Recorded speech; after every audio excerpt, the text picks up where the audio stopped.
I would very much have liked to come there,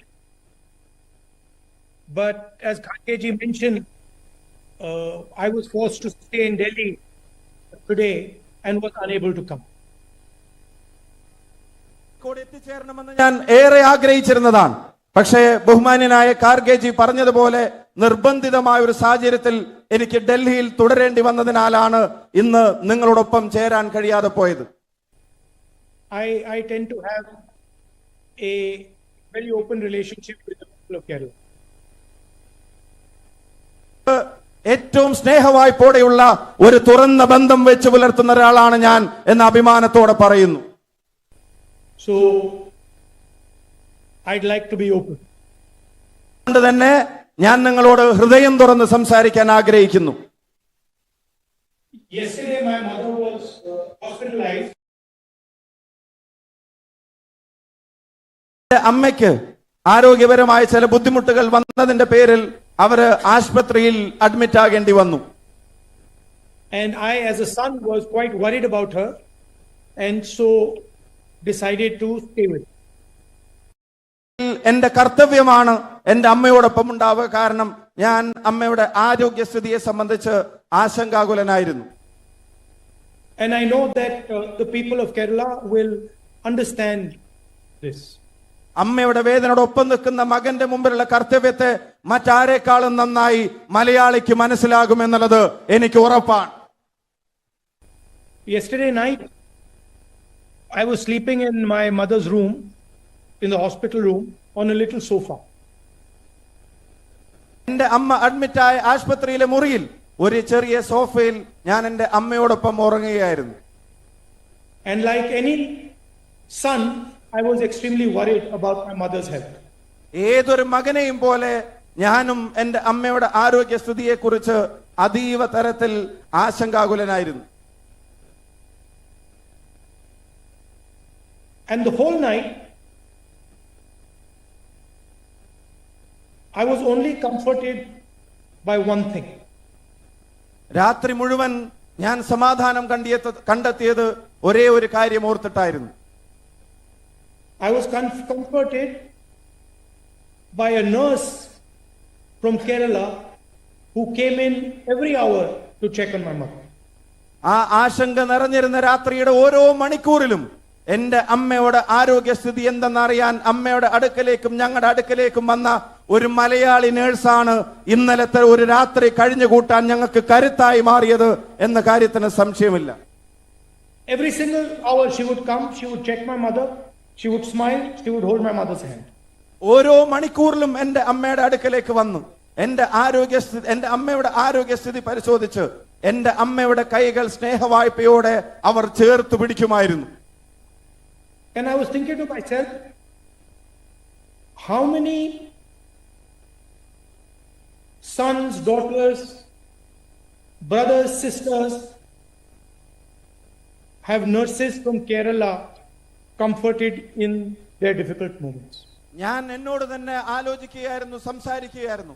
ഇതുപോലെ എന്നെ പോലുള്ള മക്കൾ, എന്നെ പോലുള്ള മകൾ, സഹോദരങ്ങൾ ഇങ്ങനെ എത്ര ആയിരക്കണക്കിന് പതിനായിരക്കണക്കിന് ആളുകൾക്കാണ് ഇതുപോലെ ആശ്വാസത്തിന്റെ സ്നേഹ സാന്നിധ്യമായി മലയാളക്കരയിലെ നഴ്സുമാർ ലോകമെമ്പാടും മാറിയിട്ടുണ്ടാവുക എന്നുള്ളത് ഞാൻ ആലോചിച്ച് നോക്കുകയായിരുന്നു. Early morning I asked her, do you sleep at night or do you work the whole night? ചോദിച്ചു, ഇന്നലെ രാത്രി മുഴുവൻ നിങ്ങൾ നിങ്ങളുടെ ജോലിയിലായിരുന്നോ അതോ എപ്പോഴെങ്കിലും അല്പസമയത്തേക്കെങ്കിലും ഒന്ന് മയങ്ങാൻ കഴിഞ്ഞോ? And she said, no, I do not sleep at night. I work all night. കണ്ണടക്കാതെ എന്റെ ഉത്തരവാദിത്തങ്ങൾ ഞാൻ നിറവേറ്റുകയായിരുന്നു. And so, while the whole world sleeps, women from Kerala, not only in Kerala, but in Delhi, in the rest of the country, in the rest of the world, are comforting people, holding people's hands, and making them comfortable. ഉറങ്ങിക്കിടക്കുമ്പോ ഒരു മലയാളിയായ സഹോദരി ഡൽഹിയിൽ ലോകമെമ്പാടുമുള്ള രാജ്യങ്ങളിൽ സ്ഥലങ്ങളിൽ ഓരോ വേദന അനുഭവിക്കുന്ന മനുഷ്യരുടെ കരങ്ങൾ ചേർത്ത് പിടിച്ചുകൊണ്ട് അവരുടെ ദുഃഖത്തിൽ ആശ്വാസമാകുന്ന കാഴ്ചയാണ് ഞാൻ ഇന്നലെ കണ്ടത്, ഞാൻ ഓർത്തതും. For me, this is the spirit of the state of Kerala. ആണ് കേരളത്തിന്റെ ആത്മാവെന്ന് പറയാൻ ഞാൻ ആഗ്രഹിക്കുകയാണ്. A nurse exemplifies Kerala very well. എല്ലാ മൂല്യങ്ങളുടെയും ഒരാവിഷ്കരണമാണ് ഒരു നഴ്സ് ഏറ്റെടുക്കുന്ന ജോലി. A nurse does not differentiate between what religion a patient has, what community a patient is from, whether a patient is rich, a patient is poor. A nurse will always treat everybody with love and affection. തന്റെ മുന്നിൽ വരുന്ന രോഗിയുടെ ജാതി ഒരു പ്രശ്നമല്ല, മതത്തിന്റെ വേർതിരിവുകളില്ല, അവരുടെ സാമ്പത്തിക ശേഷിയെക്കുറിച്ചുള്ള അന്വേഷണങ്ങളില്ല. അവർക്ക് നൽകേണ്ട ആശ്വാസവും അവർക്ക് നൽകേണ്ട രോഗശുശ്രൂഷയും അത് നൽകുക എന്നുള്ളത് ഓരോ നഴ്സിനെ സംബന്ധിച്ചിടത്തോളം അത് സ്വന്തം ജീവൻ പോലെ ഉത്തരവാദിത്തപ്പെട്ട ജോലിയാണ്. A nurse will not look at a patient and wonder if he is rich or poor. A nurse will do what her duty is. ഒരു രോഗിയുടെ മുഖത്ത് നോക്കി അവരുടെ സാമ്പത്തിക ശേഷിയുള്ള ചിന്തകളല്ല ഒരു നഴ്സ് വെച്ച് പുലർത്തുന്നത്, മറിച്ച് താൻ അവരോട് ചെയ്യേണ്ട കർത്തവ്യം എന്തോ അത് വീഴ്ച കൂടാതെ വരുത്തുക എന്നുള്ളത് മാത്രമാണ്. A nurse will ask the right questions and take the correct action at the right time. ശരിയായ ചോദ്യങ്ങളും ഉത്തരവാദിത്വത്തോടു കൂടിയുള്ള കർത്തവ്യങ്ങളും അവരുടെ ജോലിയുടെ മുഖമുദ്രയാണ്. And this to me very well exemplifies the women of Kerala. അതുകൊണ്ട് തന്നെ ഇത് മലയാളി വനിതയുടെ കരുത്തിന്റെ ആവിഷ്കരണമെന്ന് ഞാൻ ഉറച്ചു വിശ്വസിക്കുന്നു. A secular fabric, a fabric that treats everybody with love and affection, an undivided fabric. ഈ മലയാളി വനിതകൾ ലോകമെമ്പാടും ഈ പറയുന്ന നാടിന്റെ ഐക്യത്തെ കോർത്തിണക്കുന്നത് പോലെ തന്റെ മുന്നിൽ വരുന്ന ഒരാൾക്ക് സ്നേഹവും കരുതലും ഒരു തരത്തിലുള്ള വിഭാഗീയ ചിന്തകളുമില്ലാതെ നൽകിക്കൊണ്ടേയിരിക്കുകയാണ്. And really this is the central fight in the Kerala election. അതുകൊണ്ട് തന്നെ ഞാൻ ഉറച്ചു വിശ്വസിക്കുന്നു ഈ പോരാട്ടത്തിന്റെ ആകെ തുക എന്ന് പറയുന്നത്, അടിത്തറ എന്ന് പറയുന്നത് ഈ സന്ദേശത്തെ കാക്കലാണ്. Are we going to empower and free the spirit of Kerala? Are we going to allow Kerala to imagine a completely new future? Or are we going to trap the people of Kerala? എന്തിനു വേണ്ടിയാണ് ഈ പോരാട്ടം? കേരളത്തിന്റെ ഈ മൂല്യങ്ങളെ, സ്നേഹത്തെ, കരുതലിനെ അതിനെ ശക്തിപ്പെടുത്തുന്ന ഒന്നായി മാറ്റാൻ വേണ്ടിയാണോ? കേരളത്തിന്റെ ശോഭനമായ ഭാവിയെ അതിനെ കെട്ടിപ്പടുക്കാൻ വേണ്ടിയാണോ? അതോ കേരളം ഉണ്ടാക്കിയ നേട്ടങ്ങളെ ഇനിയും തകർക്കാൻ വേണ്ടിയാണോ എന്നാണ് നാം ആലോചിക്കേണ്ടത്. There are actually only two parties fighting in Kerala. യഥാർത്ഥത്തിൽ രണ്ട് പാർട്ടികൾ തമ്മിലുള്ള മത്സരമാണ് കേരളത്തിൽ നടന്നുകൊണ്ടിരിക്കുന്നത്. One is the UDF alliance. അതിലൊന്ന് ഐക്യജനാധിപത്യ മുന്നണിയാണ്. And the other is the partnership between the BJP and the LDF. മറ്റൊന്ന് ബിജെപിയും സിപിഎമ്മും കൂടെ ചേർന്ന് നടത്തുന്ന അവരുടെ അവിഹിത കൂട്ടുകെട്ടാണ്. The UDF unites people, listens to people, embraces and empowers people. ഐക്യജനാധിപത്യ മുന്നണി പേര് പോലെ തന്നെ ഈ നാടിന്റെ ഐക്യത്തെ കാക്കുന്നു, ജനങ്ങളുടെ ആവശ്യങ്ങളെ, സ്വപ്നങ്ങളെ ചേർത്ത് പിടിക്കുന്നു, ജനങ്ങൾക്കൊപ്പം നിന്ന് നയിക്കുന്നു. The LDF and their hidden partner, the BJP, divide people, crush people's dreams. അതേസമയം LDFും അവർ അന്തർധാര ഉണ്ടാക്കിയിട്ടുള്ള ബിജെപിയും ജനങ്ങളെ തമ്മിലടുപ്പിക്കുന്നു, അവരുടെ സ്വപ്നങ്ങളെ തല്ലി തകർക്കുന്നു. Modi ji promises 2 crore jobs at the national level. Your chief minister promises 40 lakh jobs in Kerala. Narendra Modi എന്ന ഇന്ത്യൻ പ്രധാനമന്ത്രി രാജ്യത്തൊരു വർഷം 2 കോടി തൊഴിലവസരങ്ങൾ നൽകുമെന്ന് വാഗ്ദാനം ചെയ്യുന്നു. അതേസമയം നിങ്ങളുടെ മുഖ്യമന്ത്രി 40 ലക്ഷം തൊഴിലവസരങ്ങൾ നൽകുമെന്നും ജനങ്ങൾക്ക് വാക്കുകൊടുക്കുന്നു. And after a decade, you find that they have not given a single job to people. In fact, they have destroyed jobs. 10 കഴിയുമ്പോ ആ തൊഴിലവസരങ്ങളല്ല ജനങ്ങൾക്ക്, യുവജനങ്ങൾക്ക് നൽകപ്പെട്ടിട്ടുള്ളത്. മറിച്ച് അവരുടെ മുഴുവൻ സ്വപ്നങ്ങളും തകരുന്ന തരത്തിലാണ് നാടിപ്പോ വന്നു ചേർന്നിട്ടുള്ളത്. Neither the BJP nor the LDF believe they are answerable to the people of Kerala. ബിജെപിയോ സിപിഎമ്മോ എൽഡിഎഫോ അവര് കേരളത്തിലെ ജനങ്ങളുടെ ചോദ്യങ്ങൾക്ക് ഉത്തരവാദിത്തം പറയാൻ ബാധ്യതയുള്ളവരാണെന്ന് തങ്ങളെ പറ്റി ചിന്തിക്കുന്നേയില്ല. They do not believe that the people of Kerala should be able to ask them questions. അവര് ഒരു കാര്യം വിലമതിക്കുന്നില്ല, കേരളത്തിലെ ജനതയ്ക്ക് ഭരണകൂടത്തോട് ചോദ്യങ്ങൾ ചോദിക്കാനുള്ള അവകാശമുണ്ടെന്ന് പോലും വിശ്വസിക്കാത്തവരായി അവർ മാറിയിരിക്കുന്നു. And the policies of the LDF simply cannot be differentiated from the policies of the BJP. ഇപ്പം നയപരമായ കാര്യങ്ങൾ വെച്ച് നോക്കുമ്പോ ബിജെപിയും സിപിഎമ്മും തമ്മിലുള്ള വ്യത്യാസത്തെ കണ്ടുപിടിക്കൽ അത് വലിയ പ്രയാസമായി മാറിയിരിക്കുന്നു. ഒരു വ്യത്യാസമില്ലാതെ ഒരുമിച്ച് പോകുന്ന അവസ്ഥയിലേക്കാണ് 2 പാർട്ടിയും പോകുന്നത്. And I am not the only person saying this. There are real left leaders who are contesting against the left party who are saying this. ഇതെന്റെ മാത്രം വാക്കുകളല്ല, അത് തന്നെയല്ലേ ഇത് എന്ന് ഉയർത്തി ചോദ്യങ്ങൾ ഉയർത്തുന്നവരുടെ കൂട്ടത്തിൽ എക്കാലത്തും ഇടതുപക്ഷത്തിനോടൊപ്പം ഉറച്ചു നിൽക്കുന്ന പ്രമുഖരായ നേതാക്കന്മാർ പോലും ഉണ്ട് എന്നുള്ളത് വസ്തുതയാണ്. Opposition leaders who fight the BJP are attacked, cases are put on them, they are interrogated. ബിജെപിയോട് സന്ധി ചെയ്യാതെ പൊരുതുന്ന പ്രതിപക്ഷ നേതാക്കന്മാർക്കെതിരെ ഭരണ സംവിധാനങ്ങൾ മുഴുവൻ ഉപയോഗിക്കുന്ന വേട്ടയാടലുകൾ നമ്മൾ കാണുന്നുണ്ട്. അവർക്കെതിരെ കള്ള കേസുകൾ എടുത്ത് അവരെ കുടുക്കാൻ ശ്രമിക്കുന്നത് നമ്മൾ കാണുന്നുണ്ട്. I have almost 40 cases against me. എന്റെ മേലിൽ പോലും 40-ലധികം കേസുകൾ, കള്ളക്കേസുകൾ ഇതുപോലെ ബിജെപിയോട് പോരാടുന്നതിന്റെ പേരിൽ രജിസ്റ്റർ ചെയ്യപ്പെട്ടിട്ടുണ്ട്. I have been interrogated 5 days in a row by the Enforcement Directorate. Enforcement director 5 ദിവസം ഇടതടവില്ലാതെ എന്നെ ചോദ്യം ചെയ്യാനെന്ന പേരിൽ വിളിച്ചു വരുത്തിയതും നമുക്കറിയാം. And the BJP attacks me every second of every day. കടന്നു പോകുന്ന ദിവസങ്ങളിലെ ഓരോ നിമിഷവും ബിജെപിയുടെ സകല സംവിധാനങ്ങളും എന്നെ കടന്നാക്രമിക്കാൻ ശ്രമിക്കുന്നതും നിങ്ങൾക്കറിവുള്ള കാര്യമാണ്. I want to ask the people of Kerala, why does the BJP not attack the Chief Minister of Kerala?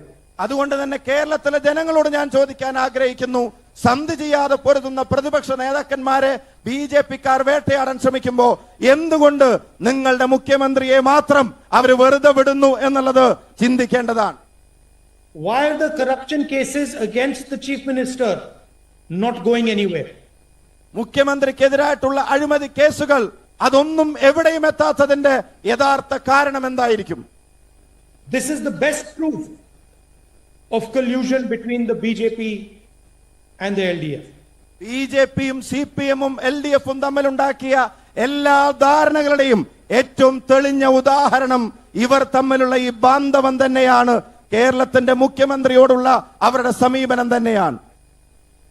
Both the BJP and the LDF promised jobs to the young people of Kerala. ബിജെപിയും എൽഡിഎഫും ഇവിടുത്തെ യുവതയ്ക്ക് തൊഴിലെന്ന വാഗ്ദാനം നൽകിയവരാണ്. Today, 1 in 3 Kerala youngsters is unemployed. പക്ഷേ കേരളത്തിലെ അഭ്യസ്ത വിദ്യരായ 3-1 ചെറുപ്പക്കാരനും ഇന്ന് തൊഴിലില്ലാതെ പ്രയാസപ്പെടുന്ന സാഹചര്യങ്ങളിലേക്ക് കാര്യങ്ങൾ മാറി മറിഞ്ഞിരിക്കുകയാണ്.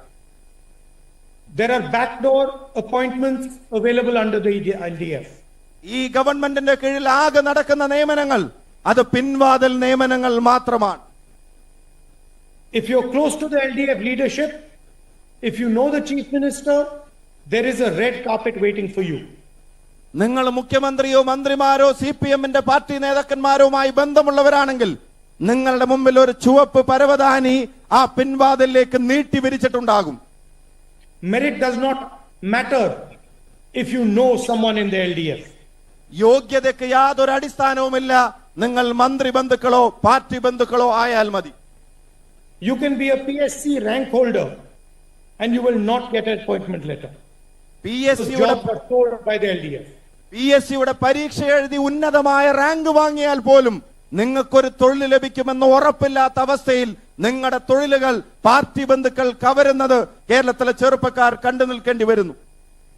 And instead of making you number one in employment, number one in technology, they have made you number one in drug cases in India.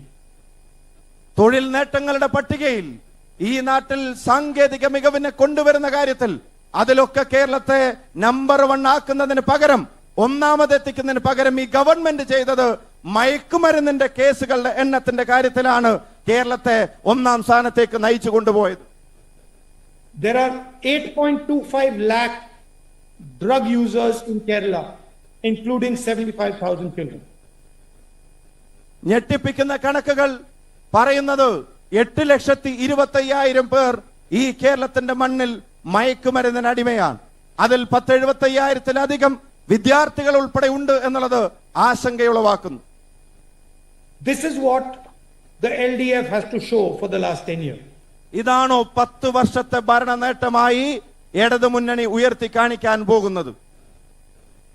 In fact, they have not even left Sabrimala alone. പറയാതിരിക്കാൻ കഴിയില്ല, ശബരിമലയെ പോലും വെറുതെ വിടാത്തവരാണ് Keralam ഭരിച്ചുകൊണ്ടിരിക്കുന്നത്. They have stolen away kilos and kilos of sacred gold, and multiple CPM leaders have been arrested. പരിഭാവനമായ Sabarimala അയ്യന്റെ സ്വർണം kilo കണക്കിന് കവർന്നവർ, അതിന്റെ പേരിൽ CPM-ന്റെ ഉന്നതരായ പല നേതാക്കന്മാരും ഇന്ന് തടവറയിൽ കഴിയേണ്ടി വരികയാണ്. How can a government that does not respect Lord Avayappa respect the people of Kerala? ഞാൻ ഒരു കാര്യം ചോദിക്കാൻ ആഗ്രഹിക്കുന്നു. അയ്യനെ ബഹുമാനിക്കാത്തവർ, ശബരിമല ശാസ്താവിനെ ബഹുമാനിക്കാത്തവർ എങ്ങനെയാണ് കേരളത്തിലെ ജനങ്ങളെ ബഹുമാനിക്കാൻ പോകുന്നത്? I spoke in the beginning about the pride of Kerala, Kerala's nurses and its healthcare sector. ഞാൻ എന്റെ പ്രസംഗത്തിന്റെ തുടക്കത്തിൽ കേരളത്തിന്റെ ആത്മാഭിമാനമായ നഴ്സുമാരെ സംബന്ധിച്ചും ആരോഗ്യ മേഖലയെ സംബന്ധിച്ചും പറഞ്ഞു. Hospital infrastructure is crumbling. There are medicine, equipment and staffing shortages. ആശുപത്രികൾ ഇന്ന് നേരിടുന്ന പ്രതിസന്ധികൾ ഗുരുതരമാണ്. മരുന്ന് കിട്ടാനില്ല, ഉപകരണങ്ങൾ തേടി അലയേണ്ടി വരുന്നു, ജീവനക്കാരുടെ ലഭ്യതയും നിങ്ങൾക്കറിയാം വലിയ പ്രതിസന്ധിയിലാകുന്നു. LDF is destroying a healthcare system that was once a global model. ഈ നാടിന്റെ ആരോഗ്യ മേഖലയെ, അതിനെ ഇടതുമുന്നണി തകർക്കുന്ന കാഴ്ചയാണ് കേരളം കണ്ടു നിൽക്കേണ്ടി വരുന്നത്. The UDF has a plan for Kerala. എന്നാൽ ഐക്യ ജനാധിപത്യ മുന്നണിയുടെ മുമ്പിൽ ഈ കേരളത്തിന് വേണ്ടി അതിബൃഹത്തായ ഒരു പദ്ധതി മുമ്പിലുണ്ട്. അത് മറ്റൊന്നുമല്ല, ഇന്ദിരാ ഗ്യാരണ്ടിയാണ്. The first guarantee is free bus tickets in the Kerala bus service. ഒന്നാമത്തെ ഗ്യാരണ്ടിയായി വാക്കായി പറയുന്നു, കേരളത്തിലെ KSRTC ബസ്സുകളിലേറുന്ന ഒരു വനിതയ്ക്കും 1 രൂപ പോലും ടിക്കറ്റിന് വേണ്ടി ചെലവഴിക്കേണ്ടി വരില്ല എന്നുള്ളതാണ് ഒന്നാമത്തെ വാക്ക്. All women in Kerala will be able to travel for free on Kerala state bus. കേരളത്തിലെ മുഴുവൻ വനിതകൾക്കും സഹോദരിമാർക്കും KSRTCയിലുള്ള യാത്ര അത് പരിപൂർണമായും സൗജന്യമായിരിക്കും. College going girls will receive 1,000 rupees a month as financial support. കോളേജുകളിൽ ഉന്നത വിദ്യാഭ്യാസത്തിന് പോകുന്ന നമ്മുടെ വിദ്യാർത്ഥിനികൾ അവർ ഓരോരുത്തരും അവരുടെ അക്കൗണ്ടുകളിലേക്ക് മാസം തോറും 1000 രൂപ അവരുടെ സാമ്പത്തിക ആവശ്യങ്ങൾക്ക് വേണ്ടി നീക്കിവെക്കാൻ UDF-ന്റെ ഗവൺമെന്റിന് സാധിക്കും. We are going to increase welfare pension to rupees 3,000. ഉറപ്പിച്ച് ഞാൻ പറയുന്നു, ഈ നാട്ടിലെ സാമൂഹ്യക്ഷേമ പെൻഷൻ അത് 3000 രൂപയായി ഐക്യ ജനാധിപത്യ മുന്നണി വർദ്ധിപ്പിക്കും. And we are going to inaugurate the Omen Chandy health insurance scheme with coverage of rupees 25 lakhs per family. മാത്രമല്ല, നമ്മൾ അധികാരത്തിൽ വന്നാൽ പ്രിയങ്കരനായ ഉമ്മൻചാണ്ടിയുടെ പേരിൽ 25 ലക്ഷം രൂപ വരെയുള്ള ചികിത്സയ്ക്ക് സൗജന്യ ഇൻഷുറൻസ് പദ്ധതി കേരളം നടപ്പിലാക്കും. Every single family in Kerala will have access to 25 lakh rupees in health insurance. കേരളത്തിലെ അർഹിക്കുന്ന ഓരോ കുടുംബവും ഈ സമ്പൂർണമായ ആരോഗ്യ പരിരക്ഷയുടെ കീഴിൽ കൊണ്ടുവരാൻ ഐക്യജനാധിപത്യ മുന്നണിക്ക് കഴിയും. And this healthcare scheme will once again bring glory to the Kerala healthcare system. It will transform the Kerala healthcare system. അതുകൊണ്ട് തന്നെ ഈ പാവപ്പെട്ടവർക്ക് ഈ ചികിത്സ ഒരു അവകാശമായി മാറുമ്പോൾ ഇന്ത്യയുടെ കേരളം എന്ന് പറയുന്ന സംസ്ഥാനത്തിന്റെ ആരോഗ്യ രംഗത്തെ നഷ്ടപ്രതാപം അത് നമ്മൾ വീണ്ടെടുക്കും. It will strengthen the healthcare system and give employment to many people in Kerala. അത് ഈ നാടിന്റെ ആരോഗ്യ രംഗത്തിന് വലിയ കുതിപ്പേകും. അത് ലക്ഷക്കണക്കിന് തൊഴിലവസരങ്ങൾ ഒരുപാട് മലയാളികൾക്ക് നൽകുമെന്ന കാര്യത്തിന് സംശയം വേണ്ട. And for young people of Kerala who want to start a business, we are going to give an interest-free loan of up to rupees 5 lakhs for them. ഒരു സംരംഭം തുടങ്ങാൻ ആഗ്രഹിക്കുന്ന കേരളയുടെ യുവതയോട് പറയുന്നു, നിങ്ങളുടെ സ്വപ്നത്തെ സാക്ഷാത്കരിക്കാൻ ഞങ്ങളും കൂടെ ഉണ്ടാകും. 5 ലക്ഷം രൂപ വരെയുള്ള വായ്പ പലിശരഹിതമായി നിങ്ങൾക്ക് ലഭിക്കുമെന്ന് നമ്മൾ ഉറപ്പുവരുത്തും. The LDF has destroyed thousands and thousands of businesses. We are going to build thousands and thousands and thousands of businesses back with this scheme. ഈ LDFന്റെ ദുർഭരണം കേരളത്തിലെ ചെറുകിട കച്ചവടക്കാരുൾപ്പെടെയുള്ള ആയിരക്കണക്കിന് സംരംഭങ്ങളെ തകർത്തെറിഞ്ഞിട്ടുണ്ടെങ്കിൽ അവയെല്ലാം തിരികെ കൊണ്ടുവന്ന് സമൃദ്ധിയിലേക്ക് നടത്താൻ ഐക്യജനാധിപത്യ മുന്നണിക്ക് കഴിയും. These 5 schemes are a commitment. We are going to fulfill this commitment. ഈ 5 സ്കീമുകളും അത് കേവലം വാക്കുകളല്ല, അത് നിങ്ങളോടുള്ള ഞങ്ങളുടെ പ്രതിബദ്ധതയാണ്. പറഞ്ഞത് ഓരോന്നും ഞങ്ങൾ പാലിച്ചിരിക്കും. We have fulfilled our promise in Telangana and in Karnataka. ഇതുപോലെ ജനങ്ങൾക്ക് കൊടുത്ത ഉറപ്പുകളെ അത് തെലങ്കാനയിലും കർണാടകയിലും വിജയകരമായി നടപ്പിലാക്കിയവരാണ് നമ്മൾ. If you go to Karnataka, you can ask the women of Karnataka and they will tell you that they travel for free in buses in Karnataka. കർണാടകയിലേക്ക് പോകേണ്ടി വന്നാൽ അവിടുത്തെ സ്ത്രീകളെ കാണാൻ അവസരമുണ്ടായാൽ അവരോട് നിങ്ങൾക്ക് ചോദിക്കാം, അവിടെയുള്ള സ്റ്റേറ്റ് ട്രാൻസ്പോർട്ട് കോർപ്പറേഷന്റെ ബസ്സുകളിൽ അവർ സൗജന്യമായിട്ടാണോ യാത്ര ചെയ്യുന്നത് എന്ന്. We do not believe in making empty promises. പാഴ്വാക്കുകൾ പറയുന്നവരിൽപ്പെട്ടവരല്ല ഞങ്ങൾ എന്ന് നിങ്ങളോട് ഉറച്ചു പറയാൻ ആഗ്രഹിക്കുന്നു. Today we are launching this campaign in the lovely city of Kozhikode. കോഴിക്കോടിന്റെ മനോഹര നഗരത്തിലാണ് ഈ ക്യാമ്പയിൻ നമ്മൾ തുടക്കം കുറിക്കുന്നത്. I want to tell every single UDF worker, go to every single house, go to every single person in Kerala and build support for the UDF. UDFന്റെ കർമ്മധീരരായ ഓരോ പോരാളികളോടും ഞാൻ അഭ്യർത്ഥിക്കുന്നു, ഒരു വീട് മൊഴിയാതെ ഒരു മനുഷ്യനെയും വിടാതെ അവരിലേക്ക് ചെന്ന് ജനാധിപത്യ മുന്നണിക്കൊപ്പം നിൽക്കാനുള്ള അഭ്യർത്ഥനകളുമായി UDFനെ കരുത്തുറ്റതാക്കാൻ നിങ്ങൾ തന്നെ നേരിട്ട് രംഗത്തിറങ്ങണം. I want to tell every single young person in Kerala that this election is about your future, is about your employment. കേരളത്തിലെ യുവജനതയോട് ഒന്നിച്ച് ഞാൻ പറയാൻ ആഗ്രഹിക്കുന്നു, ഈ തെരഞ്ഞെടുപ്പ് നിങ്ങളുടെ ഭാവിയെ സംബന്ധിച്ചുള്ള ഏറ്റവും പ്രധാനപ്പെട്ട ഒരു ചോദ്യമാണ്. നിങ്ങളുടെ തൊഴിലെന്ന സ്വപ്നത്തിലേക്ക് നിങ്ങൾ നടക്കേണ്ട തെരഞ്ഞെടുപ്പാണിത്. It is about keeping the secular fabric of Kerala intact. അതുകൊണ്ട് തന്നെ ഈ നാടിന്റെ മതേതര മൂല്യങ്ങളെ ഒരൽപ്പം പോലും കേടുപറ്റാതെ കാത്തു സൂക്ഷിക്കേണ്ട പോരാട്ടമാണിത്. I want to tell every family struggling under debt, under the drug menace, under a broken healthcare system, your answer is April 9. കടത്തിന്റെ കെണിയിലും മയക്കുമരുന്നിന്റെ പിടിയിലും ആരോഗ്യരംഗത്തിന്റെ തകർച്ചയിലും പ്രയാസം അനുഭവിക്കുന്ന മലയാളിയോട് പറയുന്നു, ഇതിനെല്ലാം ഉള്ളൊരു മറുപടി കാത്തു നിൽക്കുന്നു. നിങ്ങളുടെ എല്ലാ ചോദ്യങ്ങൾക്കുള്ള ഉത്തരം അത് ഏപ്രിൽ 9 എന്ന് ഞാൻ നിങ്ങളെ ഓർമ്മപ്പെടുത്തുന്നു. Defeat the corrupt LDF, expose the BJP's politics of hate, let Keralam breathe again. LDFന്റെ അഴിമതി ഭരണം അവസാനിപ്പിക്കണം. BJPയുടെ വെറുപ്പിന്റെ രാഷ്ട്രീയത്തെ തൂത്തെറിയണം. ഈ നാട്ടിൽ സ്വാതന്ത്ര്യത്തിന്റെയും അഴിമതി വിരുദ്ധതയുടെയും ശുദ്ധവായു ശ്വസിക്കാൻ കേരളം വീണ്ടും തയ്യാറെടുക്കുകയാണ്. Keralam will win, UDF will lead. Jai Keralam, Jai UDF, Jai Hind. Keralam ജയിക്കും, UDF നയിക്കും. ജയ് ഹിന്ദ്. Thank you.